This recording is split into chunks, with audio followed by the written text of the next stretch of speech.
Fala pessoal, aqui quem fala é o David, bem-vindo a mais um Sala Verde hoje para falar sobre a classificação do Palmeiras na Copa do Brasil em cima do Fortaleza. O Palmeiras perdeu por 3-2, mas se classificou com um placar agregado ali de 5-3 e vamos falar muito sobre esse jogo aqui, muitas observações, um time misto, né, com alguns titulares atuando, alguns que podem vir a ser titulares e alguns que entram para mudar o jogo, assim como alguns que entraram e não conseguiram fazer muita coisa, né? Vamos falar sobre tudo isso, mas antes deixa o seu like, comenta, compartilha. Isso ajuda aqui o canal, ajuda a criar mais conteúdos, ajuda a trazer tudo sobre Palmeiras. Vamos lá? Bom, no primeiro tempo a gente teve 15 minutos muito mais presentes do Fortaleza, né? E aí o Fortaleza chegando muito mais forte. Inclusive esse primeiro tempo inteiro foi muito do Fortaleza, assim como tinha sido no Nubank Park, mas aqui a gente teve alguns adendos, né? Como por exemplo o meio-campo que não estava conseguindo encaixar, não estava conseguindo jogar, não tinha pressão, estava dando muito espaço e aí é fatal, né? Quando a gente tem um meio-campo muito espaçado. Eu sei que o Abel Ferreira ele coloca 4 atacantes ali, mas não é para que eles joguem como 4 atacantes lá na frente, mas é que é para que eles consigam compor ali o meio-campo e fazer essa ajuda para os laterais também, né? A gente que tinha desfalques, né? Desfalques importantes, como o próprio Barbosa, que teve uma lesão, uma microlesão, uma lesão mais leve, mas que não pôde atuar e ficou de recuperação e sobre controle de carga. E aí, aos 8 minutos, o Fortaleza quase faz o primeiro gol, em uma jogada ali pela esquerda da defesa do Palmeiras. Essa parte esquerda do Palmeiras que estava com muitas deficiências e ela só veio a melhorar depois com a entrada do Arias, né? Isso porque o Riquelme Felipe, eu não sei, eu acho que ele não conseguiu encaixar, não conseguiu entender o que o Abel queria, que era para ele recompor, mas ainda assim trazer um certo perigo ali para o lado direito da defesa do Fortaleza, para que eles não atacassem tanto, não subissem tanto o lateral, e aí só vai melhorar quando o Arias entra, e aí ele consegue segurar a bola, consegue trazer mais perigo, e o Fortaleza acaba descendo muito menos, né, com essa linha ali. O Flaco faz uma boa partida, ele faz um gol.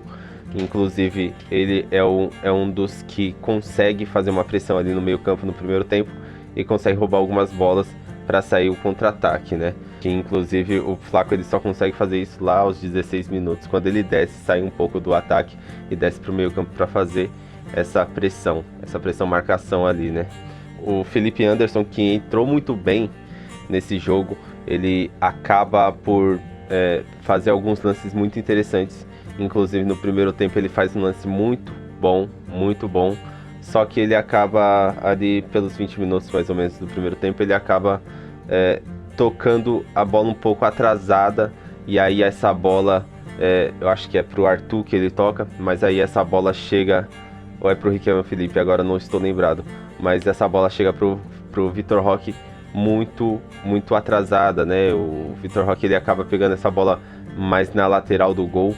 E se ele tivesse tocado um pouquinho antes, talvez o Vitor Roque tivesse tido mais chances para fazer o gol aí nesse lance, que vinha tendo já desde o começo do primeiro tempo, mas há um espaço que o Palmeiras tem deixado muitas vezes, principalmente quando ele joga com essa formação de 4-2-4, né? Que é uma formação que dá um pouco de limitação para quando você não tem um cara aberto nas pontas, que não é o meio campo, que não é um cara que compõe, assim como foi quando o Arias entra, que ele entra e aí ele já começa a compor mais o meio campo, e isso dá uma trinca legal ali com o Andrés também que entrou, e com o Marlon Freitas, né? E aí nesse primeiro tempo a gente não tinha essa trinca, a gente não conseguia fazer com que o Riquelme descesse para compor esse meio campo, e ele também não estava conseguindo acompanhar o lateral. Então a gente estava com muito espaço ali no meio campo, e aí sai o lance que que é um lance de muito mérito do Fortaleza, onde que o Miritello, ele faz um golaço ali de fora da rua, do meio da rua, né? Um golaço de fora da área, um golaço do meio da rua. E aí não tinha muito o que o Carlos Miguel fazer, mas eu fiquei com muito essa sensação de que se o Carlos Miguel tivesse dado aquela esticadinha de braço, né, a lá goleiros antigos aí que fazia aquelas defesas de mão trocada, talvez ele tivesse pego. Mas não dá para cobrar do Carlos Miguel. Talvez ele possa trabalhar essas técnicas para que em um jogo muito mais importante ele possa vir e fazer essas defesas, né? E aí depois o Palmeiras reage, né? Reage muito bem com uma carta na manga chamada Felipe Anderson, né? Mas antes eu quero dar o mérito muito para 2 jogadores. O primeiro é o Vitor Roque, que ele briga por uma bola ali que tá meio que rebatendo, uma bola que tá meio que perdida. E aí essa bola rebate e encontra o Evangelista, o Lucas Evangelista, que acha um passe genial pro Vitor Roque ali entre linhas, que tira uns 4 marcadores da marcação. E o Vitor Roque, ele acha o Felipe Anderson, que tira 3 jogadores para dançar e deixa um no chão e encontra o Flaco. Assim, um lance sensacional. Inclusive esse lance do Evangelista, talvez se fosse o Marlon Freitas, ele não tivesse feito, né? Porque o Marlon, ele é um jogador que opta muitas vezes por um passe mais seguro. E o Evangelista não, ele pega a bola e quando ele olha para frente e vê um companheiro, ele arrisca aquele passe. Tanto que ele muitas vezes ele errou alguns passes ali, que poderia ter gerado alguns contra-ataques também, mas que é uma característica do Evangelista. Um Evangelista que ainda não joga aquele futebol que jogava quando chega o Andreas Pereira, e que era antes da lesão dele, né? Depois da lesão ele acaba caindo um pouco de rendimento, mas um Evangelista que jogou de certa forma um nível apropriado para o jogo, que era um jogo protocolar e que quase poderia se complicar um pouquinho mais, né? E aí depois desse gol do Flaco Lopes, com essa jogada genial do Felipe Anderson, o Palmeiras toma um gol contra que eu tenho um apontamento a fazer, que não é a falta que o Palmeiras reclama, mas a técnica que o Carlos Miguel usa para tentar tirar a bola de dentro da área, né? Ele tenta socar a bola para cima e acaba batendo no Murilo e indo para dentro do gol. Eu acho que o goleiro ele tem que ter essa percepção de onde estão os seus zagueiros, do que tem essa visão periférica, né? Que se fala, que da onde que estão posicionados os jogadores, onde que eles estão vindo. Por quê? Porque ele poderia ter dado um tapa com a mão para sair a bola, mas não pegar no Murilo, né? E ele acaba dando um soco e a bola sobe no peito do Murilo. O Murilo não tem como fazer nada para reagir, assim, e acaba que o gol sai, esse gol contra, né? E é um gol, assim, um tanto desanimador, né? Porque o Palmeiras tinha acabado de recuperar, ele tinha melhorado de certa forma dentro do jogo e acaba tomando esse gol contra, né? E aí, depois desse gol, o jogo acaba dando um pouco mais uma esfriada de novo, né? Mas foi um bom primeiro tempo, assim, foi um grande primeiro tempo do Palmeiras, mas foi bom, assim, para ver alguns ajustes, ver o que pode encaixar, o que não pode encaixar, o que não dá para fazer ali de substituição. Um jogo protocolar que pede esse tipo de formação e esse tipo de encaixe, né? Alguns jogadores voltando, como é o caso do Vitor Roque, que ainda tá tentando encontrar ali a melhor forma, mas isso fica claro quando o Sousa entra no lugar dele, que ele consegue dar umas arrancadas muito melhores do que o Vitor Roque, né? O Vitor Roque não é questão de técnica, é questão física. Ele ainda precisa voltar à sua melhor forma, porque quando ele voltar, eu acredito que o Vitor Roque possa ser o titular absoluto ali junto do Flaco, que mostra mais uma vez, né, o porquê que ele tem sido titular do Palmeiras.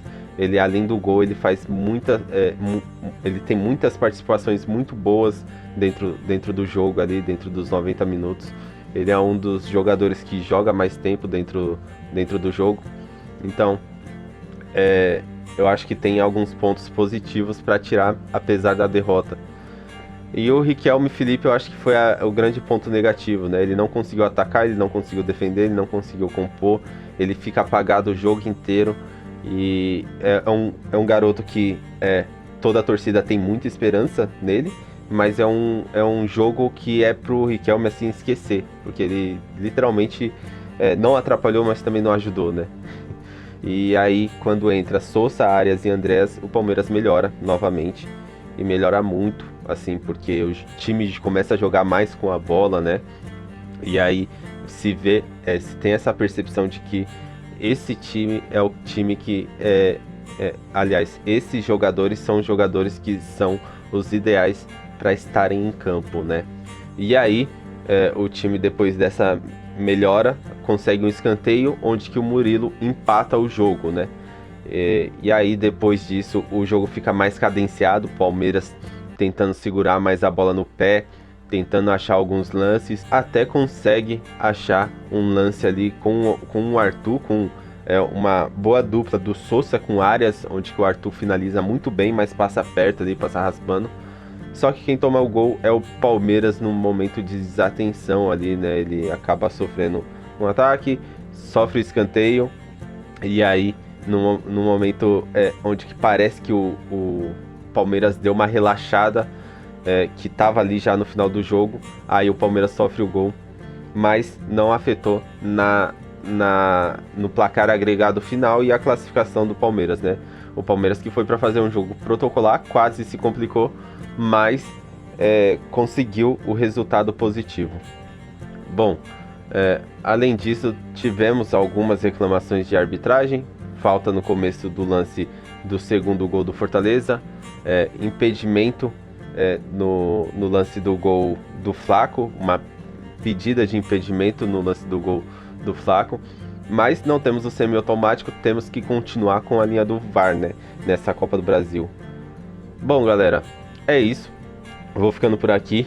Eu trago mais coisas assim que possível para falar de Palmeiras, para falar sobre como o Palmeiras tem jogado, né, que tem sido muito interessante essa quebra de linhas e essa variação de jogadas, essa variação de movimentação tática também, que tem afetado principalmente Arias e Maurício, e isso tem feito com que outros jogadores tenham se destacado, como é o caso do Sousa, como foi hoje o caso do Felipe Anderson também, né?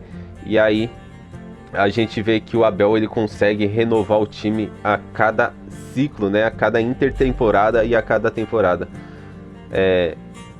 Tenho gostado muito do que eu tenho visto do Palmeiras. Dá para melhorar, eu sei que dá, porque o Palmeiras tem um elenco muito bom, muito recheado, e aí só depende do quanto os jogadores vão aguentar até o final da temporada e do quanto o Abel vai saber mexer com esse time, né? Bom, vou ficando por aqui. Deixa o like, comenta, compartilha, se inscreve. Isso ajuda demais o canal, ajuda a comunidade a crescer e ficar cada vez mais verde. E que a gente possa comemorar muitos títulos no final do ano com esse time que vem jogando muita bola, com esse time que tem tido as nossas contratações têm sido muito mais acertadas, né, nos últimos tempos, e que tem dado muito certo principalmente essas novas formações que o Abel tem achado para o Palmeiras. É isso, valeu, vou ficando por aqui, falou!